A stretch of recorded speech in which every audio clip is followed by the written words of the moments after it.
Hello everyone, welcome back to study Mantra. Knowledge is the greatest power. पिछले class में हम DNA के बारे में बता चुके थे और डीएनए के बारे में हम बहुत कुछ बताए थे। डीएनए क्या है? तो डीएनए एक न्यूक्लिक एसिड है। आपको इसका फुल फॉर्म बताए थे, डाईऑक्सीराइबोज न्यूक्लिक एसिड। यहाँ पे ये गलत है, न्यूक्लिक एसिड। तो न्यूक्लिक एसिड से क्या होता है? ये एक प्रकार का क्या है? अम्ल है। किसका अम्ल है? तो केंद्रक का अम्ल है। तो डीएनए के कितने प्रकार होते हैं? डीएनए क्या है? न्यूक्लिक एसिड का प्रकार है। इसमें एक होता है डीएनए और एक होता है आरएनए। तो डीएनए के बारे में हम आपको कल बता दिए थे। ये डीएनए का क्या मतलब, डबल हेलिक्स होता है। ये सब आपको क्या किए थे? पिछले क्लास में बताए थे। यहाँ पे आप देखिए, ये क्या है? केंद्रक कोशिका के अंदर क्या पाया जाता है? केंद्रक। और केंद्रक के अंदर क्या पाया जाता है? क्रोमोजोम। और क्रोमोजोम को जब खींचिएगा इस तरह से लच्छा टाइप का निकलेगा। खींचिएगा तो कैसा निकलेगा? लच्छा टाइप का निकलेगा। इस लच्छे को हम क्या कहते हैं? तो इस लच्छे को हम डीएनए कहते हैं। क्या कहते हैं? डीएनए कहते हैं। डीएनए। और उसके बाद से जब आगे जाइएगा तो इस एक को लीजिएगा, इस एक फेरा को लीजिएगा तो इसे हम क्या बोलेंगे? तो इसे हम जीन बोलेंगे। समझ में आया? और इस जीन के अंदर जब घुसिएगा तो इसके अंदर क्या मिलेगा? न्यूक्लियोटाइड मिलेगा। क्या मिलेगा? न्यूक्लियोटाइड मिलेगा। और न्यूक्लियोटाइड में क्या आएगा? एटीजीसी। यहाँ पे देखिए एटीजीसी मिलेगा। एडनिन, थायमिन, ग्वानिन और साइटोसिन। तो एडनिन थायमिन से डबल हेलिक्स से जुड़ा रहता, डबल बॉन्ड से जुड़ा रहता है। कौन सा बॉन्ड होता है? हाइड्रोजन बॉन्ड होता है। और ग्वानिन साइटोसिन से ट्रिपल बॉन्ड से जुड़ा होता है। कौन सा बॉन्ड होता है? तो हाइड्रोजन बॉन्ड होता है। कौन सा तत्व पाया जाता है? तो फास्फोरस पाया जाता है। डीएनए में कौन सा तत्व पाया जाता है? फास्फोरस पाया जाता है। ये सब आपको कल के वीडियो में बता चुके हैं। अगर नहीं देखे हैं तो डिस्क्रिप्शन में लिंक है, आप जाकर कल का वीडियो देख लीजिए। समझ में आया? आज हम आरएनए पढ़ाने वाले थे, उससे पहले हम डीएनए के बारे में थोड़ा और चर्चा करते हैं। देखिए डीएनए के अंदर क्या होता है? न्यूक्लियोटाइड होता है। तो ये न्यूक्लियोटाइड क्या है? यहाँ पे देखिए, यहाँ पे जो लाइनिंग यहाँ पे खींचा गया है, ये क्या है? न्यूक्लियोटाइड है। लेकिन न्यूक्लियोटाइड में आप यहाँ पे देखिए, अगर एक लाइन को आप निकालिएगा, किसको? अगर एक लाइन को इसमें से निकाल कर कहाँ पे लाइएगा? बाहर लाइएगा, तो ये एक लाइन हो गया। तो इसमें क्या होगा? यहाँ ऊपर होगा ए और नीचे होगा टी। फिर दूसरा लाइन को निकाल कर लाइएगा तो इसमें होगा जी और इसमें होगा सी। तो एक एटी है और एक जीसी है। एक एडनिन थाइमिन के साथ जुड़ा हुआ है डबल बॉन्ड के साथ, और एक है ग्वानिन जो साइटोसिन के साथ जुड़ा हुआ है ट्रिपल बॉन्ड के साथ। तो ये आप कंफ्यूज मत होइएगा। एडनिन के साथ क्या होता है? थाइमिन कितने बॉन्ड के साथ? यहाँ पे आप अच्छे से देख सकते हैं। यहाँ पे देखिए अच्छे से, देखिए यहाँ पे क्या है? एडनिन। यहाँ पे क्या है? एडनिन। और ये क्या है? थाइमिन। देखिए यहाँ पे डबल बॉन्ड के साथ जुड़ा हुआ है। तो ये हो गया एक आपका क्या? न्यूक्लियोटाइड। क्या हो गया? एक न्यूक्लियोटाइड। और ये हो गया दूसरा न्यूक्लियोटाइड। ये दूसरा न्यूक्लियोटाइड में क्या जुड़ा है? तो जो ग्वानिन है वो किससे जुड़ा है? साइटोसिन से जुड़ा है। कितने बॉन्ड के साथ? ट्रिपल बॉन्ड के साथ। यहाँ पे ऊपर देखिए, ग्वानिन साइटोसिन से ट्रिपल बॉन्ड के साथ। तो ये हो गया एक न्यूक्लियोटाइड और ये हो गया एक और न्यूक्लियोटाइड। तो ये डीएनए के बारे में कल बताए थे। चलिए बताइए, जो एक फेरा है डीएनए में, जो एक फेरा है उसकी दूरी कितनी है? डीएनए में एक फेरा के बीच की दूरी कितनी होती है? यहाँ से हम एक फेरा ये और एक ही फेरा ए, इस दोनों के बीच की दूरी कितनी है? 34 एंगस्ट्रॉम है। कितना है? 34 एंगस्ट्रॉम। बहुत छोटी दूरी होती है, आपको माइक्रोस्कोप से देखना पड़ेगा। और एक फेरा में कितने न्यूक्लियोटाइड होते हैं? एक फेरा में जो यहाँ पे पाई खींचा हुआ है वो कितना होता है? तो 10 होते हैं। कितने होते हैं? 10 होते हैं। तो एक न्यूक्लियोटाइड के बीच की दूरी भी हमको बताए थे। इसमें क्या कीजिए? 10 से भाग दे दीजिए तो कितना आ जाएगा? 3.4 एंगस्ट्रॉम, 3.4 एंगस्ट्रॉम। समझ में आया था ये बात? चलिए बताइए, इस ये जो, अगर आप जेनेटिक्स गुणों को एक एक जगह से दूसरी जगह मतलब ट्रांसफ़र करना चाहते हैं, एक पीढ़ी से दूसरे पीढ़ी में ट्रांसफ़र करना चाहते हैं, तो किसको आप लीजिएगा? डीएनए को लीजिएगा, आरएनए को लीजिएगा, या फिर जीन को लीजिएगा? किसको लीजिएगा? या फिर न्यूक्लियोटाइड को लीजिएगा? चलिए इसका आंसर आप दीजिए।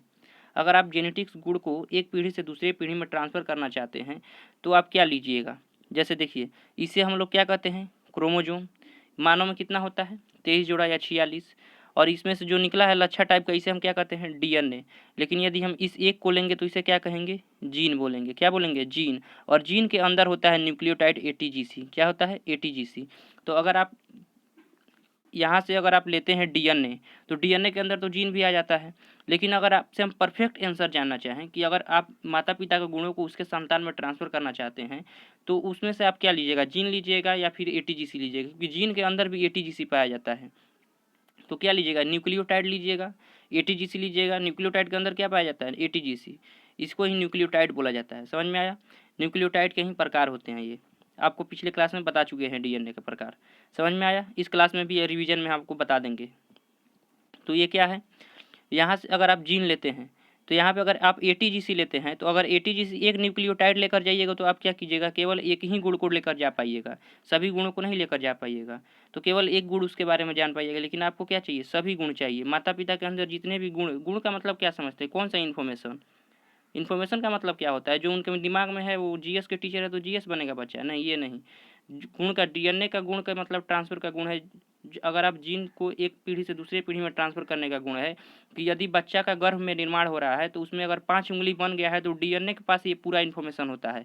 न्यूक्लियस के अंदर जो क्रोमोसोम होता है उसके अंदर जो डीएनए होता है उसके पास ये पूरा जेनेटिक इन्फॉर्मेशन होता है कि 5 उंगली बन गया है तो 5 ही उंगली रहने दीजिए। अगर इसमें थोड़ा बहुत खराबी आ जाएगा तो 6 उंगली हो जाएगा, जिससे बच्चे क्या हो जाते हैं, छांगुर हो जाते हैं। कल के क्लास में ये आपको बताए थे। और क्या था, अगर 2 हाथ बन गया है तो वो डीएनए ही उसको बताएगा कि बच्चे में 2 हाथ रहना चाहिए, 2 आँख रहना चाहिए, 2 नाक रहना चाहिए।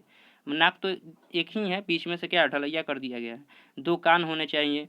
तो ये सब इन्फॉर्मेशन कौन देता है, डीएनए देता है। गर्भ में पल रहे बच्चे के पास को मतलब इन्फॉर्मेशन कौन देता है कि उसका 2 पैर होना चाहिए, 2 हाथ होना चाहिए। नहीं तो पता चला डीएनए में डिफेक्टेड हुआ तो वहीं 4 गो हाथ हो जाता है। कल के वीडियो में बताए थे, ऐसे बच्चे बचते नहीं हैं, उनका एक्सपायर मतलब डेथ हो जाता है। समझ में आया? तो किसी किसी का पूँछ निकलने लगता है, डीएनए डिफेक्ट, डीएनए मतलब थोड़ा बहुत क्या होता है, चेंजेस हो जाता है इसके वजह से। तो अगर आपको एक माता पिता के गुणों को अगर का संतान में ट्रांसफ़र करना है तो किसको ले जाना पड़ेगा, जीन को लेकर जाना पड़ेगा। किसको, एक जीन को लेकर जाना पड़ेगा। समझ में आया था यहाँ तक का क्लास? आरएनए क्या होता है, तो आरएनए सेम यही होता है, बस ये डबल हेलिक्स है वो क्या है, सिंगल हेलिक्स हो जाएगा। डबल हेलिक्स से क्या हो जाएगा, सिंगल हेलिक्स हो जाएगा। चलिए आपको एक यहाँ पे देखिए, यहाँ पर भी आप देख सकते हैं ए के साथ क्या जुड़ा हुआ है, टी, और जी के साथ क्या जुड़ा है, सी। तो ये आपस में क्या है, एटीजीसी आपस में कनेक्टेड है। समझ में आया? चलिए, डीएनए के बारे में आपको बताए थे कि ये केंद्रक के अंदर पाया जाता है। डीएनए के प्रकार भी बताए थे। ये क्या होता है, पॉलीन्यूक्लियोटाइड होता है। इसको बांटते हैं न्यूक्लियोसाइड और फास्फेट, फास्फोरस से ही बना होता है। तो डीएनए में कौन सा तत्व पाया जाएगा, फास्फोरस पाया जाएगा। न्यूक्लियोसाइड में 2 होते हैं, एक होगा शुगर और एक होगा नाइट्रोजन बेस। नाइट्रोजन बेस में प्यूरिन और पाइरिडमिन होगा, जिसमें एटीजीसी होता है। प्यूरिन में क्या होता है, ए और जी होता है, और पाइरिडमिन में सी और टी होता है। साइटोसिन और थाइमिन होता है। तो एडेनिन किससे जुड़ता है, एडेनिन थाइमीन, और ग्वानिन साइटोसिन, ये बता दिए थे। शुगर में कौन पाया जाएगा, राइबोज, और ये क्या होगा, डाईऑक्सीराइबोज। तो डीएनए में कौन सा शुगर पाया जाएगा, तो डाईऑक्सीराइबोज, क्या, डाईऑक्सीराइबोज न्यूक्लिक एसिड, डीएनए का फुल फॉर्म ही होता है। तो इसमें कौन सा शुगर पाया जाएगा, डाईऑक्सीराइबोज। और आरएनए में राइबोज शुगर पाया जाएगा। आरएनए में कौन सा शुगर पाया जाएगा, राइबोज शुगर पाया जाएगा। यहाँ पे आपको बता दिए थे डीएनए के एक फेरा की जो लंबाई होती है या फिर एक फेरा के बीच की दूरी होती है 34 एंगस्ट्रॉम होती है। ए टी के साथ जुड़ा है, एटीजीसी, हाइड्रोजन बॉन्ड पाया जाता है। ये सब पिछले क्लास में बता चुके हैं। ये क्या है, ये क्या है, तो ये है आपका डीएनए। इसमें क्या है, adenine thymine guanine cytosine, adenine thymine guanine cytosine. तो ये क्या है, आपका डीएनए है। लेकिन जब डीएनए को हम क्या करेंगे, ये क्या है, एक ओर से इसका जब एक फेरा हटा देंगे तो ये क्या हो जाएगा, आरएनए हो जाएगा। क्या हो जाएगा, आरएनए हो जाएगा। ये क्या है, आरएनए है, और ये क्या है, डीएनए है। अब एक क्वेश्चन आप बताइए, इसमें से अगर हम बनाने का कोशिश करें, मतलब सबसे तेज़ी से कौन बनेगा, डीएनए बनेगा या आरएनए बनेगा सबसे तेज़ी से, आप बताइए। एक रूम में खिड़की दरवाज़ा सब लगा हुआ है, उस रूम में आप आसानी से प्रवेश कर पाइएगा, या फिर जिस एक रूम है उसमें खिड़की दरवाज़ा मतलब नहीं लगा हुआ है, अभी वो रूम पूरा तरह से खुला है, तो किसमें आप जल्दी से प्रवेश कर पाइएगा, जो रूम खुला हुआ है उसमें खिड़की दरवाज़ा नहीं है उसमें आप जल्दी से जा पाइएगा, या फिर जो रूम पूरी तरीके से लॉक है उसमें आप जा पाइएगा। जो रूम खुला हुआ है जिसमें क्या है, ना खिड़की है ना दरवाज़ा है, उसमें आप जल्दी से प्रवेश कर जाइएगा। तो आरएनए डीएनए में तो देखिए, तो इधर से भी दरवाज़ा है, इधर से भी दरवाज़ा है, इसमें आप प्रवेश कर पाइएगा, नहीं कर पाइएगा, आसानी से प्रवेश नहीं कर पाइएगा। लेकिन आरएनए में तो एक साइड का दरवाजा खुला हुआ है, ये देखिए, तो ये दरवाज़ा क्या है, इसका खुला हुआ है। तो आरएनए में क्या किया जा सकता है, आसानी से प्रवेश किया जा सकता है, क्योंकि इसका ये दरवाज़ा क्या है, खुला हुआ है। तो आरएनए में क्या किया जा सकता है, आसानी से प्रवेश किया जा सकता है। तो आसानी से जब प्रवेश किया जा सकता है तो आरएनए को क्या किया जा सकता है, आसानी से बनाया जा सकता है। तो आरएनए क्या करता है, बहुत तेज़ी से आरएनए का निर्माण होता है। इसीलिए आरएनए छोटे छोटे बैक्टीरिया में पाया जाता है, वायरस में पाया जाता है, प्रोकैरियोटिक जीवों में अक्सर ये पाया जाता है। समझ में आया? लेकिन जितने भी यूकैरियोटिक जीव हैं जो बड़े बड़े हैं, जैसे इंसान हो गए, मच्छर हो गए, कुत्ता, बिल्ली, ये इन सब में क्या पाया जाता है? डीएनए पाया जाता है। क्या पाया जाता है? डीएनए पाया जाता है। तो ह्यूमन बॉडी में गुणों का ट्रांसफ़र, एक एक पीढ़ी से दूसरे पीढ़ी में गुणों का ट्रांसफ़र, जेनेटिक्स गुण का ट्रांसफ़र कौन करता है? डीएनए करता है। तो जितने भी यूकैरियोटिक जीव हैं, बड़े जीव हैं, उनमें क्या होता है? डीएनए होता है। लेकिन जित बैक्टीरिया और वायरस के जो जेनेटिक्स गुण होते हैं, जो ट्रांसफ़र होते हैं एक पीढ़ी से दूसरी पीढ़ी में, वो आरएनए के थ्रू होते हैं। किसके थ्रू होते हैं? आरएनए के द्वारा होते हैं। समझ में आया? तो बैक्टीरिया और वायरस में क्या होता है? आरएनए होता है। तो एक बात बताइए, क्या डीएनए आसानी से चेंज हो पाएगा? अगर डीएनए को हम 2-4 पीढ़ी तक ट्रांसफ़र करते रहें तो क्या वो चेंज हो पाएगा? नहीं हो पाएगा, क्योंकि इसमें क्या है? दोनों तरफ से दरवाज़ा बंद है। इसको चेंज करना बहुत ही मतलब नामुमकिन टाइप का समझ जाइए। बहुत ही मतलब कम संभावना होती है कि डीएनए चेंज हो पाए। लेकिन आरएनए देखिए तो एक साइड से क्या है? इसका खुला हुआ है दरवाज़ा। अगर 10-12 वो पीढ़ी में जाएगा तो उतना ही में ये क्या होना? चेंज होना शुरू हो जाएगा। क्या होना शुरू हो जाएगा? चेंज होना शुरू हो जाएगा। तो ये क्या है आपका? ये है आरएनए। समझ में आया? देखिए आरएनए, तो आरएनए क्या है? एक ओर से खुला हुआ है, एक ही ओर से क्या है? ये बंद है। तो इसमें चेंजिंग बहुत ज़्यादा देखने को मिलती है। आप कोरोना वायरस का एग्जांपल ले लीजिए, जो अभी पूरा दुनिया में तहलका मचाया हुआ है, तांडव मचा कर रख दिया है। तो उसमें देखिए वो कैसा वायरस है? आरएनए वायरस है। कोरोना क्या है? आरएनए वायरस है। आरएनए का निर्माण बहुत तेज़ी से होता है, इसीलिए तो देखिए कोरोना का निर्माण बहुत तेज़ी से होता है। एक शरीर के अंदर एक वो प्रवेश करेगा, पूरा शरीर को तहस-नहस करके रख देगा, पूरा फेफड़ा को खा जाता है।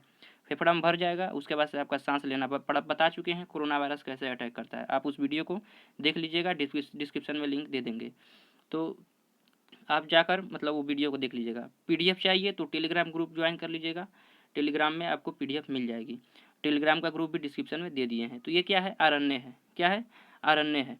तो आरएनए में क्या है? ये एक ओर से क्या है? ये खुला हुआ है। तो इसमें बहुत तेज़ी से 10 से 8 पीढ़ी जाएगा, तब इसमें क्या हो जाएगा? चेंजेस आना शुरू हो जाएगा। और अभी आप देखिए कोरोना वायरस का लगभग 60 गो स्ट्रेन आ चुका है। सबसे खतरनाक स्ट्रेन अभी आया है, जो अभी महाराष्ट्र में है, और उधर महाराष्ट्र गुजरात साइड में भी आया हुआ है। बिहार में तो अभी नहीं आया है, लेकिन ऐसा नहीं है कि आप निश्चिंत हो जाइए, आ सकता है अगर आप लापरवाही बरतिएगा तो। लापरवाही बिल्कुल नहीं हो। तो इसमें क्या होता है? कोरोना वायरस क्या हो जाएगा? आरएनए वायरस हो जाता है। कोरोना वायरस क्या होगा? आरएनए वायरस अपने आप को बहुत तेज़ी से निर्माण करता है, लेकिन 10-8 पीढ़ी के बाद अपने आप को क्या कर लेगा? थोड़ा-सा चेंज कर लेगा। एटीजीसी में देखिए ये क्या है? एडेनिन, थाइमिन, ग्वानिन और एडेनिन थाइमिन की जगह पे क्या रहेगा? यूरेसिल हो जाएगा। आरएनए में जो एडेनिन जो थाइमिन से जुड़ा रहता है, ये डीएनए के बारे में बता रहे हैं। एडेनिन किससे जुड़ा रहता है? थाइमिन से। और ग्वानिन साइटोसिन से। अगर थाइमिन को हटाकर इसके जगह पे आप क्या जोड़ दीजिए? यूरेसिल जोड़ दीजिए। क्या जोड़ दीजिए? यूरेसिल जोड़ दीजिए, तो ये क्या हो जाएगा? आरएनए हो जाएगा। और शुगर कौन सा हो जाएगा? राइबोज शुगर ले लीजिए। शुगर में कौन सा होगा? Ribose sugar. और यहाँ पे थाइमिन की जगह पे क्या जोड़ना पड़ेगा? यूरेसिल जोड़ना पड़ेगा। तो डीएनए से आरएनए बनाया जा सकता है और आरएनए से डीएनए भी बनाया जा सकता है। फिर क्या कीजिए? यूरेसिल को हटा दीजिए। यहाँ से यूरेसिल को हटाकर यहाँ पे क्या जोड़ दीजिए? थाइमिन जोड़ दीजिए, हो गया डीएनए। और डाईऑक्सीराइबोज शुगर ले लीजिए, हो गया आपका डीएनए। अगर आरएनए बनाना है तो फिर इस थाइमिन को हटा दीजिए और यहाँ पे क्या जोड़ दीजिए? यूरेसिल जोड़ दीजिए, ये आपका आरएनए तैयार हो गया। तो डीएनए से आरएनए को बनाया जा सकता है, आरएनए से डीएनए को बनाया जा सकता है। इसे हम ट्रांसक्रिप्शन और रिवर्स ट्रांसक्रिप्शन कहते हैं। इसी क्लास में आपको बताने वाले हैं आगे। अभी आप इसमें देखिए कोरोना वायरस में क्या है। तो ये एडेनिन क्या है? एडेनिन यूरेसिल से जुड़ा हुआ है और ग्वानिन साइटोसिन से जुड़ा हुआ है। लेकिन कोरोना वायरस में क्या होता है? कभी कभी कुछ इसमें क्या होते हैं, जो यूरेसिल है इसी में कुछ परिवर्तन आ गया, या फिर गया ही नहीं किसी पीढ़ी में। यूरेसिल क्या हुआ? किसी पीढ़ी में गया ही नहीं, या फिर साइटोसिन में कुछ परिवर्तन आ गया, इसके जगह कुछ और आ गया, या फिर ये जो डबल बॉन्ड है इधर उधर कुछ हो गया। तो आरएनए में तो चेंजेस देखने को मिल सकते हैं, क्योंकि आरएनए क्या है? सिंगल हेलिक्स है। तो इसी में कुछ इधर उधर चेंजेस हो जाता है, और तो इसे क्या कहते हैं? नया स्ट्रेंज कहते हैं। क्या इसका पूरा जानकारी अब जा पाएगा? कोरोना का पूरा जानकारी अगले पीढ़ी में जा पाएगा? अगर इसमें कुछ नया आ जाएगा तो कुछ नया जानकारी ऐड होकर अगले पीढ़ी में चला जाएगा, और उसी जो नया जानकारी कोरोना के अंदर घुस गया है उसे हम लोग क्या कहते हैं? नया स्ट्रेंज आ गया है। और ये नया स्ट्रेंज जो इस बार आया है वो बहुत खतरनाक है। अभी लॉकडाउन की चर्चा हो रही है। अभी लॉकडाउन, नाइट कर्फ्यू लगा हुआ है महाराष्ट्र में, आप बहुत सारे इलाके में लग चुका है, नाइट कर्फ्यू लगा है। अभी बिहार में ऐसा कुछ नहीं हुआ है, लेकिन सार्वजनिक होली पर अभी बैन लगा दिया गया था। बिहार में भी कहा गया था, सरकार की तरफ से प्रतिबंध लगाए गए थे कि सार्वजनिक होली का आप नहीं खेल सकते। आप ही के लिए हो रहा है ये सब, सरकार अपने लिए तो कर नहीं रही है। तो ये क्या है, कोरोना का नया स्ट्रेन कैसे आता है, आपको ये पता चला। कोरोना क्या है, एक आरएनए वायरस है। कौन सा वायरस, आरएनए वायरस है। और आरएनए में क्या होता है, एडेनिन यूरेसिल से जुड़ा रहता है और ग्वानिन साइटोसिन से जुड़ा रहता है। और इसमें किसी एक में परिवर्तन हो गया, अगर एडेनिन एडेनिन क्या हुआ, एडेनिन में थोड़ा बहुत परिवर्तन आ गया, एडेनिन क्या हुआ, थोड़ा सा इधर उधर हट गया और इसके जगह पे कुछ और आ गया, तो ये क्या हो जाएगा, एक नया स्ट्रेन लेकर चला आएगा। और आरएनए में परिवर्तन होना आम बात है, जब बल्कि डीएनए में परिवर्तन बहुत ही मुश्किल से हो पाता है, जिसमें आपको देखिएगा कुछ छांगुर हो जाते हैं, कुछ के पूंछ निकल जाते हैं, कल के वीडियो में बताए थे। तो ये क्या है, आरएनए। तो आरएनए भी किसका प्रकार है, न्यूक्लिक एसिड का ही एक प्रकार है, आपको बता चुके हैं। आरएनए क्या है, न्यूक्लिक एसिड का ही एक प्रकार है। तो आरएनए के बारे में आपको बताते हैं, ये क्या है, इसमें आप पहचान सकते हैं डीएनए कौन है और आरएनए कौन है। चलिए आपको पहचानने का, देखिए इसमें क्या है, डबल हेलिक्स है। डबल हेलिक्स किस में पाया जाता है, डीएनए में। और ये क्या है, सिंगल हेलिक्स है। और सिंगल हेलिक्स किस में पाया जाता है, आरएनए में सिंगल हेलिक्स पाया जाता है। एडेनिन किससे जुड़ेगा, थाइमिन से। एडेनिन किससे जुड़ेगा, थाइमिन से। और ग्वानिन साइटोसिन से। ग्वानिन किससे जुड़ेगा, साइटोसिन से। लेकिन आरएनए में देखिए बिल्कुल उल्टा है, एडेनिन किससे जुड़ेगा, यूरेसिल से। उल्टा नहीं है, यहाँ पे थाइमिन की जगह पे क्या लग गया है, यूरेसिल लग गया है। क्या लग गया है, यूरेसिल। तो एडेनिन किससे जुड़ेगा, यूरेसिल से। और ग्वानिन साइटोसिन से जुड़ेगा, ये सब में होगा। तो आरएनए और डीएनए में आप देखिए प्रमुख अंतर क्या है, एडेनिन किससे जुड़ेगा, थाइमिन से। किस में, डीएनए में। बल्कि आरएनए में किस में जुड़ेगा, एडेनिन जाकर किससे जुड़ेगा, यूरेसिल से जुड़ेगा। तो मुख्य अंतर डीएनए और आरएनए में यही होता है कि आप थाइमिन को हटा दीजिए, वहाँ पे यूरेसिल लगा दीजिए, तो क्या हो जाएगा वो, आप कमेंट करके बताइए कि क्या हो जाएगा वो। चलिए आरएनए कितने प्रकार के होते हैं, तो 3 प्रकार के होते हैं। आरएनए कितने प्रकार के होते हैं, 3 प्रकार के होते हैं। अभी हम आपको बताएंगे कि कोरोना का जांच कैसे होता है, आरटीपीसीआर क्या होता है, ये सब के बारे में भी इसी वीडियो में बताने वाले हैं। तो आरएनए कितने प्रकार के होते हैं, 3 प्रकार के होते हैं। एक होते हैं एमआरएनए, एक होते हैं टीआरएनए और एक होता है आरआरएनए। इसके बारे में हम पूरा डिटेल से समझते हैं। एमआरएनए को कहते हैं मैसेंजर आरएनए, एमआरएनए को मैसेंजर आरएनए, टीआरएनए को ट्रांसफर आरएनए और आरआरएनए को राइबोसोम आरएनए। इसको हम एक न्यू स्लाइड लेकर समझाते हैं, यहाँ पे लिखा हुआ है, इसको भी आपको डिस्क्राइब करेंगे, पहले आप समझ जाइए। चलिए ये हो गया न्यू स्लाइड, यहाँ पे हम आपको समझाते हैं। आरएनए के कितने प्रकार होते हैं, तीन प्रकार होते हैं। के होते हैं क्या, आरएनए, ये हो गया आरएनए। आरएनए के कितने प्रकार, 3 प्रकार। एक होता है एमआरएनए, एक होता है टीआरएनए और एक होता है rRNA. M for messenger, M for messenger RNA, T for transfer RNA और R for ribosome RNA. RNA के कितने प्रकार होते हैं, 3 प्रकार होते हैं। पहला होता है एमआरएनए, दूसरा होता है टीआरएनए और तीसरा होता है आरआरएनए। आरआरएनए को क्या कहते हैं, राइबोसोम आरएनए। अब देखिए राइबोसोम आरएनए कहता है, राइबोसोम का कार्य क्या होता है, आपको पिछले क्लास में पढ़ा चुके हैं। राइबोसोम क्या करता है, प्रोटीन का निर्माण करता है। किसका निर्माण, प्रोटीन का निर्माण करता है। तो प्रोटीन का निर्माण किससे होता है, अमीनो एसिड से होता है। आपको पिछला क्लास में आप बताए थे कि राइबोसोम क्या करता है, प्रोटीन का निर्माण करता है। और प्रोटीन का निर्माण किससे होता है, अमीनो एसिड से होता है। और ये हम आपको पिछले क्लास में बोले भी थे कि जब आरएनए पढ़ाएंगे तो पूरा डिटेल से बताएंगे कि कैसे होता है। तो देखिए ये क्या है, mRNA messenger RNA, T for transfer RNA, R for ribosome RNA.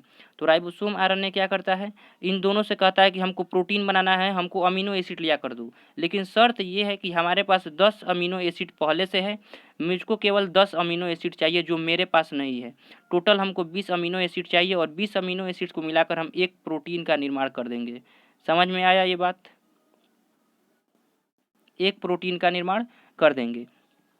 तो ये आरएनए क्या कहता है, आरएनए कितने प्रकार के, 3 प्रकार के, मैसेंजर आरएनए, ट्रांसफर आरएनए और राइबोसोम आरएनए। राइबोसोम आरएनए में क्या क्या होते हैं, तो राइबोसोम आरएनए इन दोनों से कहता है, मैसेंजर और ट्रांसफर आरएनए से, कि क्या करो तुम, हमको राइबोसोम कहता है कि हमको क्या करना है, प्रोटीन बनाना है। शर्त क्या है कि मेरे पास जो 10 अमीनो एसिड है, कौन सा, जो 10 अमीनो एसिड है, आपको कलर देखिए, ये वाला 10 अमीनो एसिड हमारे पास पहले से है, इसका हमको कोई ज़रूरत नहीं है। लेकिन ये वाला जो 10 अमीनो एसिड है, ये वाला 10 अमीनो एसिड ये हमारे पास नहीं है। तो इसको तुम दोनों क्या करो, लेकर मेरे पास आओ, हम इन 10 और 10 दोनों अमीनो एसिड 20 अमीनो एसिड को जोड़ेंगे आपस में और दोनों को जोड़कर एक प्रोटीन का निर्माण कर देंगे। उसके बाद से तब एमआरएनए करता है और टीआरएनए। ठीक है, हम लोग जा रहे हैं और 10 अमीनो एसिड लेकर आते हैं। तो देखिए अमीनो एसिड हमारे पास कहाँ से आता है, जब हम भोजन करते हैं, तो हम भोजन करते हैं तो उसमें क्या होता है, अमीनो एसिड होता है। तो जब हम भोजन करते हैं तो एक समस्या क्या हो जाती है, उसमें पूरा 20 प्रकार का अमीनो एसिड होता है। जो आरएनए के पास है वो भी हम भोजन में करते हैं और जो नहीं है उसको भी हम भोजन में ले लेते हैं। तो ये सभी अमीनो एसिड 20 टाइप का हमारे भोजन में मिक्स हो गए रहते हैं। तो मिक्स हो गए हैं तो उनको क्या करना है, छाँटना पड़ता है। छाँट कर उसके बाद से केवल 10 को जो उसका ज़रूरत है, इसका ज़रूरत है नहीं है, ये तो उसके पास है ऑलरेडी है, तो इसका तो आवश्यकता है नहीं हमारे शरीर को। आवश्यकता किसकी है, ये जो 10 जो आरएनए के पास नहीं है, राइबोसोम आरएनए के पास अमीनो एसिड नहीं है, इसकी आवश्यकता राइबोसोम आरएनए को है, जिसको लेकर वो क्या करेगा, प्रोटीन का निर्माण करेगा। तो वो किसको भेजता है, मैसेंजर आरएनए को। कहता है जाओ देखो तो नाश्ता वास्ता किया होगा, अभी तुरंत नाश्ता किया है, जरूर खाया होगा पूरा, लेकिन मैसेंजर आरएनए आता है तो कहता है ये तो 20 प्रकार का खाया है। तो इसके पास एक कला होता है, जो चाहिए उसको ये पहचान लेता है। एमआरएनए क्या, जो अमीनो एसिड शरीर राइबोसोम को चाहिए तो उसको कौन पहचानने का कार्य करता है, मैसेंजर आरएनए। जाकर जब खाना खाइएगा तो दुआरिया पर बैठल रहता है, टुकुर टुकुर देखता है कौन कौन मतलब काम लायक है, कौन कौन बिना काम लायक है। तो जितने भी अमीनो एसिड काम लायक होते हैं उसे पकड़ पकड़ कर कौन रख लेता है, मैसेंजर आरएनए पकड़ पकड़ कर रख लेता है। जो काम लायक नहीं रहता है वो सब चला जाता है। तो एमआरएनए, एक बात बताइए, पकड़ पकड़ कर कौन रख रहा है, एमआरएनए। अगर यहीं देने चला जाएगा किसको, आरएनए को, तब तक तो बीच में से कोई को निकल जाएगा। अरे भूल दे निकल जाएगा, भूल दे निकलता समझते हैं, स्मूथली मतलब बहुत तेज़ी से निकल जाएगा। तो ये क्या करता है, एमआरएनए ट्रांसफर आरएनए को बुलाता है, कहता है ट्रांसफर आरएनए चाचा इधर आइए, इधर आइए, भाई देखिए तो इतना कूड़ा पकड़ कर रखे हैं, ले जाकर राइबोसोम चाचा को दे दीजिए ताकि वो क्या करे, प्रोटीन का निर्माण करे। समझ में आया। तो एमआरएनए क्या करता है, जो 20 प्रकार का अमीनो एसिड हम लोग खाए हैं उसमें से जो आवश्यक 10 प्रकार का अमीनो एसिड है उसको छाँट कर अपने पास रखता है और उसको किसको दे देता है, ट्रांसफर आरएनए को दे देता है। और ट्रांसफर आरएनए किसको ले जाकर दे देता है, राइबोसोम आरएनए को दे देता है। और राइबोसोम आरएनए क्या करता है, प्रोटीन का निर्माण कर देता है। तो उम्मीद करते हैं आपको ये प्रोटीन कैसे निर्माण होता है हमारे शरीर में, इसके बारे में आपको समझ में आ गया है। तो प्रोटीन कैसे बनता है, तो 10 + 10 अमीनो एसिड से मिलकर क्या बनता है, प्रोटीन बनता है। अब एक बात बताइए, हम आपको अभी तुरंत बताए हैं कि क्या होता है, कि जहाँ पे आरएनए के बारे में बता देते हैं पूरा पहले। यहाँ पे देखिए आरएनए क्या होता है, राइबोज न्यूक्लिक एसिड, इसको क्या बोलेंगे, राइबोज न्यूक्लिक एसिड का ही प्रकार है। इसकी संरचना कैसी होती है, तो सिंगल स्टैंडर्ड होती है, आपको पता है। इसमें राइबोज शुगर पाया जाता है, ये भी आपको बता चुके हैं। इसके नाइट्रोजन बेस में एडनिन ग्वानिन साइटोसिन होती है, किंतु थायमिन के स्थान पर क्या होती है, यूरेसिल होती है, ये भी बता चुके हैं। यह क्या करता है, प्रोटीन निर्माण का कार्य करता है। तो आरएनए में प्रोटीन निर्माण का कार्य मुख्य रूप से कौन करता है, तो आरएनए राइबोसोम आरएनए करता है। समझ में आया। तो यहाँ पे आपको बता दिए थे, ये क्या है, डीएनए है, और ये क्या है, आरएनए है। आरएनए के 3 प्रकार होते हैं। आरएनए में कौन कौन होते हैं, एक एमआरएनए होता है, टीआरएनए होता है और आरआरएनए होता है। M4 messenger RNA, T4 transfer RNA और R4 राइबोसोम आरएनए। तो यहाँ पे मैसेंजर आरएनए के बारे में बता दिए हैं। ये क्या करता है, जो आवश्यक अमीनो एसिड होते हैं 10 प्रकार का, उस अमीनो एसिड का क्या करता है, पहचान करता है और उन्हें एक क्रम में सजा देता है। और ट्रांसफर आरएनए क्या करता है, अमीनो एसिड को क्या करता है, परिवहन का कार्य करता है, ले जाकर कहाँ तक लेकर पहुँचाता है, राइबोसोम तक। और आरएनए क्या करता है, प्रोटीन का निर्माण कर देता है। अब देखिए हम आपको बोले थे कि डीएनए से आरएनए बनाया जा सकता है, आरएनए से डीएनए बनाया जा सकता है, और डीएनए से डीएनए और आरएनए से आरएनए भी बनाया जा सकता है। डीएनए से डीएनए बनाने को हम क्या कहेंगे, अगर डीएनए से डीएनए बनाया जा रहा है तो उसे हम क्या कहेंगे, रेप्लिकेशन कहेंगे। क्या कहेंगे, रेप्लिकेशन कहेंगे। और आरएनए से आरएनए बनेगा तो उसे भी हम रेप्लिकेशन कहेंगे। यहाँ पे आप देखिए, यहाँ पे जो डीएनए दिखाई दे रहा है, यहाँ पे देखिए ये जो डीएनए का जो एक फेरा है, सेम यही फेरा यहाँ ऊपर भी बन गया है, दिखाई दे रहा है। जो फेरा नीचे है सेम वही फेरा ऊपर बना, तो डीएनए से ही क्या बन गया, डीएनए बन गया। तो डीएनए से डीएनए बनना क्या कहलाता है, रेप्लिकेशन कहलाता है। क्या कहलाता है, रेप्लिकेशन कहलाता है। आरएनए में भी आप देखिएगा, आरएनए से आरएनए बनना, जो आरएनए मतलब यहाँ पे होगा वहीं आरएनए ऊपर इधर भी होगा। तो आरएनए से आरएनए बनना क्या कहलाएगा, रेप्लिकेशन कहलाएगा। क्या कहलाएगा, रेप्लिकेशन कहलाएगा। डीएनए से डीएनए बनना रेप्लिकेशन, आरएनए से आरएनए बनना रेप्लिकेशन। लेकिन अगर डीएनए से क्या बने, आरएनए बने, डीएनए से आरएनए बने तो उसे हम लोग कहेंगे ट्रांसक्रिप्शन। क्या बोला जाएगा, ट्रांसक्रिप्शन। डीएनए से क्या बन रहा है, आरएनए बन रहा है, तो उसे हम लोग क्या बोलेंगे, ट्रांसक्रिप्शन।